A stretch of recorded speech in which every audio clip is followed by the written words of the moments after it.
You guys remember in the 80s those ninja movies? 80s and 90s. I remember them pretty well. I was a huge fan, and when I was a kid, I used to have all the ninja stars and stuff like that. I even had posters of Sho Kosugi up on my wall. And I want to get into some of that. This is a really great book that I think it's been out for a while, and I recently read it. It is Ninja 1000 Years of the Shadow Warrior by John Mann, and it goes into the reality of the ninja and how it really is not quite the same as what we saw in those movies. So let's check it out.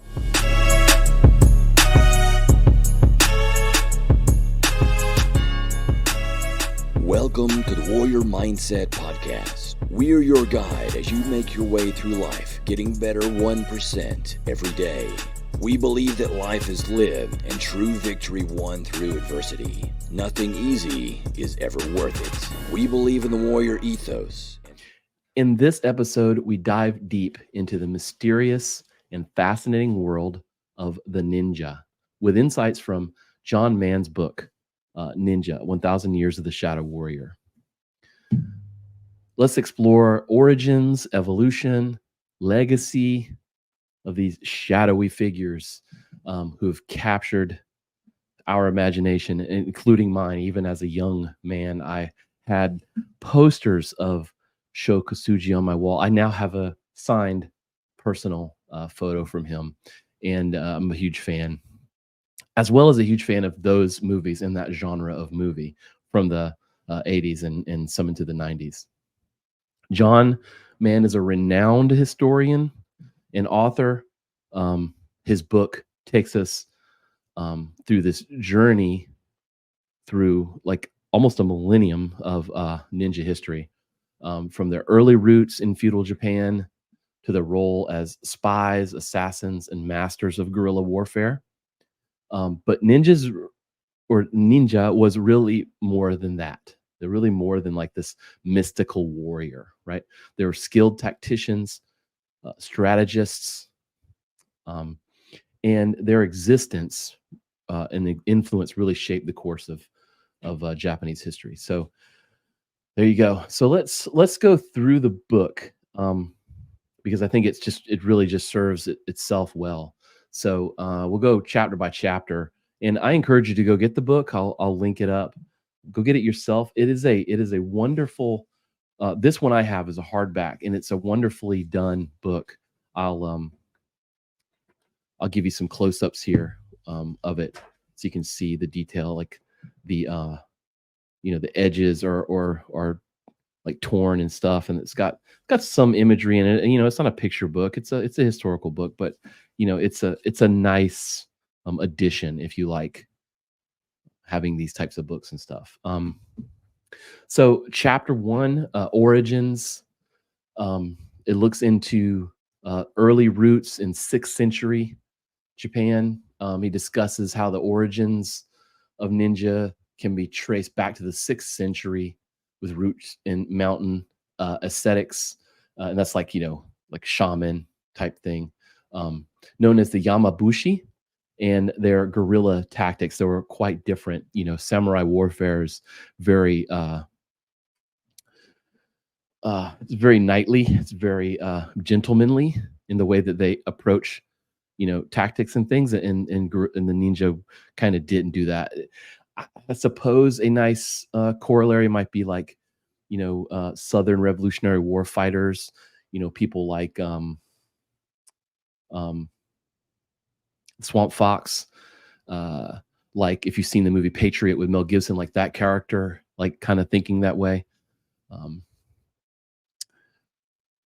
Influence of Chinese military strategies and the indigenous Japanese techniques. It goes through a lot of those details. The book explores how the Chinese military treaties like Sun Tzu's Art of War influenced ninja tactics, or perhaps ninja might have influenced some of the stuff in that book. There's a lot of thought and theory on that book that it wasn't one person, that Sun Tzu wasn't one person, that it was multiple people. And it also goes in the role of ninjas in early conflicts and their emergence as like covert operatives.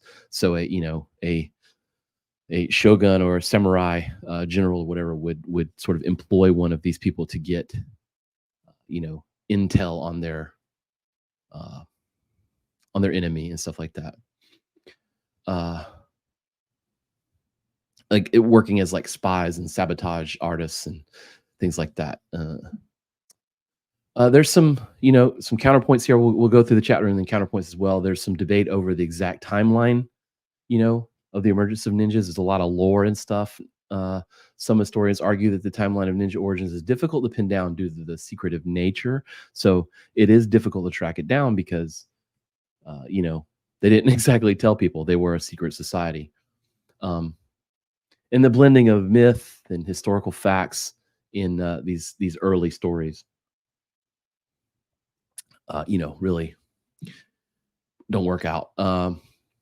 Legends and folklore often obscure true historical records. So, as a historian, it's hard to separate, stories handed down with actual truth and history. There's a lot of alternative theories on their origins and stuff like that. If you read through the book, it talks, the whole shamanic nature of the approach to it. It goes into some of that. So like an alternative theory might be that ninjas evolved from different social and cultural influences within Japan itself, rather than external sources like magic. All right. Chapter 2 goes into some training and techniques. Their training was very rigorous. They underwent extensive physical and mental training, endurance, agility, and acrobatic work. They went into the mountains and would live for a while. There's some stories about some mountain training facilities and trails and things that they did work on, which was pretty interesting. Their use of special tools like the shuriken, smoke bombs, grappling hooks, things like that. He goes into a lot of detail over some weapons that they used, such as, the iconic shuriken, a throwing star, and the kunai. If you've played any video games recently, some famous Sony ones and stuff like that, you'll see that the kunai is one that they use. They are masters of disguise and stealth and psychological warfare, and they train in those aspects and things too. Experts in blending into their environment, using costumes and disguises to gather intelligence and stuff on their enemies and execute missions that were assigned to them. I imagine there was some, modern, like you think about like modern seer training in the military. There's probably some aspects of that there too, even back then. Again, counterpoints. There's some skepticism about the extent of this training. Lore makes them seem larger than life. There is reality. There are real humans doing these things. Obviously could be exaggerated, whatever. And then, compare this to, traditional training to the specialized ninja type training. Right. There's some similarities, but there's differences as well. And then the actual effectiveness of what they did, like how effective is it to be in disguise to try to gather intel on your enemy and things like that. So there's some debate there. Again, sorting the lore from the reality. Chapter 3 goes into the clans, like the ninja clans and networks. So we this is where we start hearing these famous names like the Iga and the Koga ninja clans, things that we have roots today. They're regions as well. So there's a prominence of the Iga and Koga regions, which became known as the heartlands of ninja activity. So you can go to Japan today and visit these areas, which is what John Mann himself did. There's structure and organization of these ninja families, and they're very secretive. They operated in tight-knit networks, passing down skills and knowledge through generations, much like any sort of martial art might have been done. I don't know that ninjutsu is necessarily a martial art that we think of in terms of like modern martial arts, but is definitely born more from military application and usage in military versus hand to hand. They go into the role of women in the ninja operations. They were in there. They worked as well as ninja. They were ninja as well. These female ninja are known as kunoichi. Played crucial roles in espionage and infiltration missions, because they can get to places that men necessarily can't, which is sort of fascinating to read about. Um, Again, counterpoints. There's debate over the hierarchical nature that it was organized at all. Um, the organizational nature of these clans, it's contested. Some argue that they were more decentralized and just flexible groups of people. There's historical accuracy issues with famous ninja uh, figures, um, like Hattori Hanzo. He's in there. It's just more, maybe more romanticized than anything. Uh, there's the same thing happens in samurai stories as well. That there's no reason why I wouldn't here. Uh,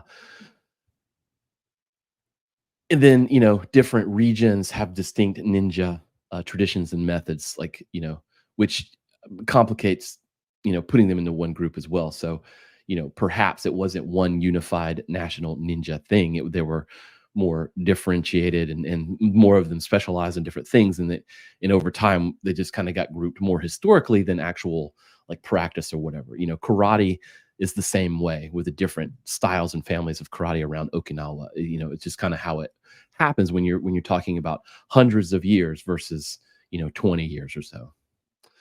Chapter 4 talks about ninjas in warfare, how they were used. They go through some key battles and conflicts where they played decisive roles, like such as the siege of Odawara in 1590. This showcased ninja involvement in the campaigns, tactical innovations introduced by ninjas, um, like night raids, ambush, using misinformation, counter espionage and things like that. Things that the noble samurai necessarily wouldn't do themselves. They would kind of do an end around and employ someone else to do that. Plausible deniability, I suppose. Um, there's some famous ninja missions, infiltrations of castles, and high-profile assassinations. They're in the book. They're fascinating stories. You should dig in there. Again, the counterpoints here are the historical, the ability to tie it down for real. Whereas like lots of samurai legend that's written down. These things are not. So it's sort of, some of it's hearsay, some of it's putting things together through historical connections.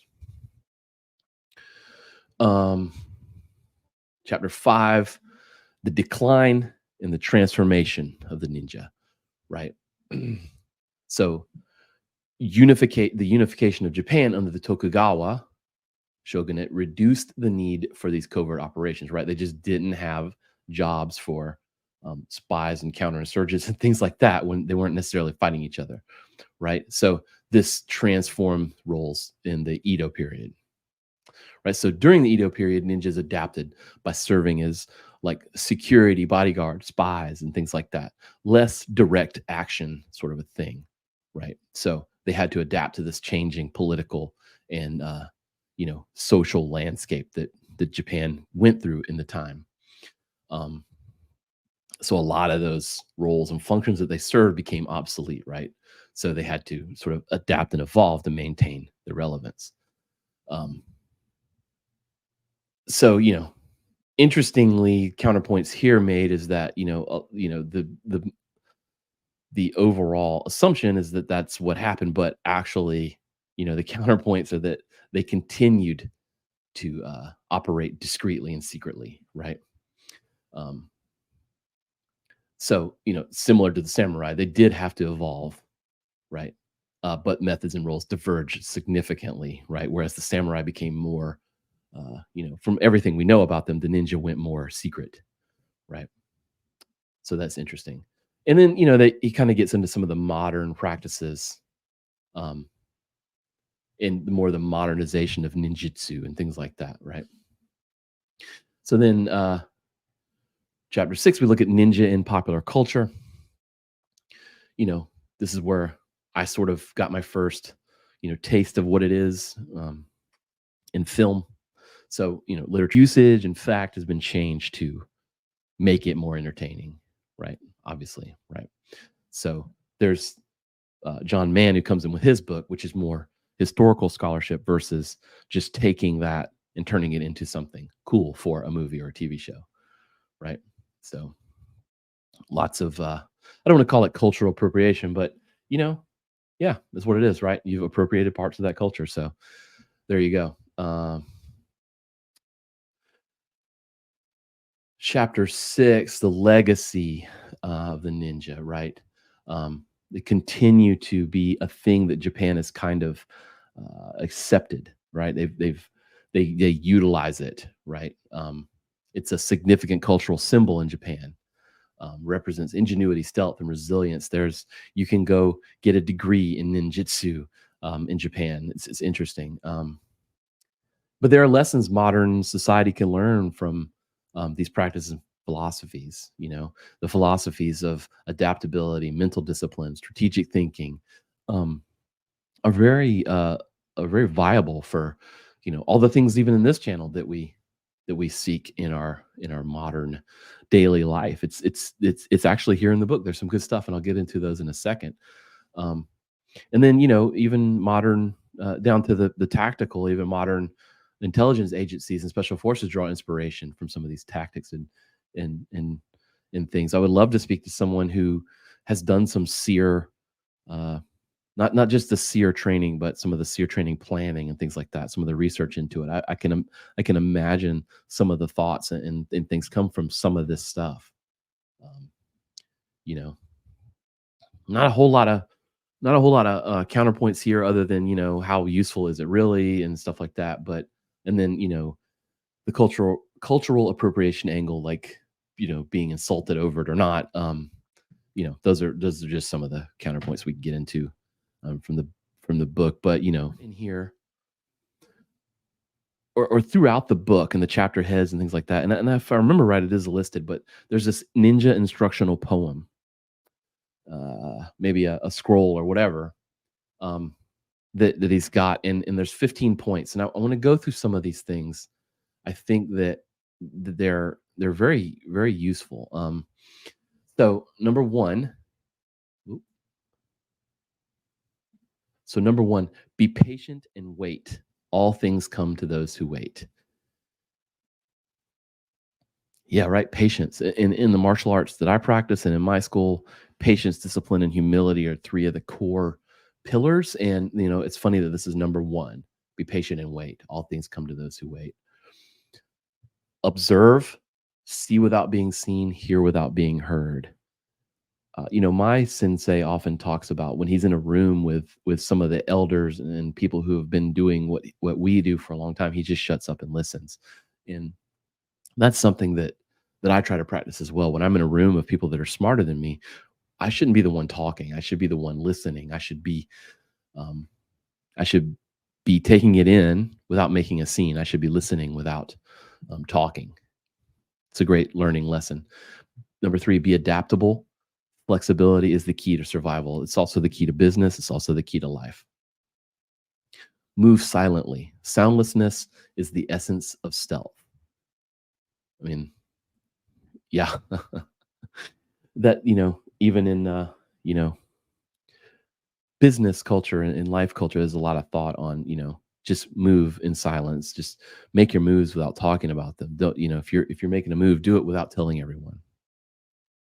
Number 5, this is very ninja, but number 5, deceive. A well-planned lie is worth 1,000 truths.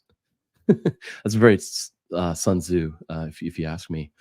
Number 6, be cunning. Strategy and wit can overcome brute force. Yeah, you catch more flies with honey, right? Number 7, endure. Physical and mental resilience are paramount. And this one's pretty cool for me. It's very key. The symbol that we use in my school, my Zen Shotokai for karate, is the Japanese symbol for endure. And I think it's brilliant. It's also, if you think about this symbol, it's also like the kind of the famous kanji symbol for ninja. Endure, endurance, physical and mental resilience. Be resilient. That's what this channel is all about. So number 7. Number 8, stay focused. Clarity of mind ensures precision in action. Read that again. Stay focused. Clarity of mind ensures precision of action. You can only do one thing at a time. We talk about that a lot here where, you really can't multitask, right? You have to do one thing at a time, right? Stay focused. Even if you're working on your goal, stay focused on that goal. Be clear. Another one that's very ninja, but number 9, disguise. Blend into the environment and become invisible. You ever study the concept of the gray man, which is if you're there to observe, you don't want to be observed, right? So be the gray man, blend in. 10, escape. Know the way out before you enter. It's a very ninja way of thinking, but it's also pretty smart. Even in business plans, they talk about planning the exit as well as the launch. Number 11, master tools. More of a statement. Master tools. Proficiency with weapons and devices is crucial. I talk about that a lot when I'm doing interviews and stuff like that about what I do, the craft of it, and really getting good at the thing I do, like being a craftsman, improving your craft. It's number 11. Number 12, use camouflage. Nature provides the best cover. That's pretty rad, but it kind of goes with number 9 with the disguise, I think. But if we are talking about being a ninja, you definitely need to, use camouflage. Number 13, employ psychological warfare. The mind is the ultimate battleground.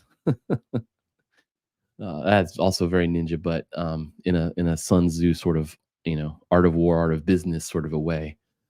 If you can get into someone's head before you do whatever, you've already won.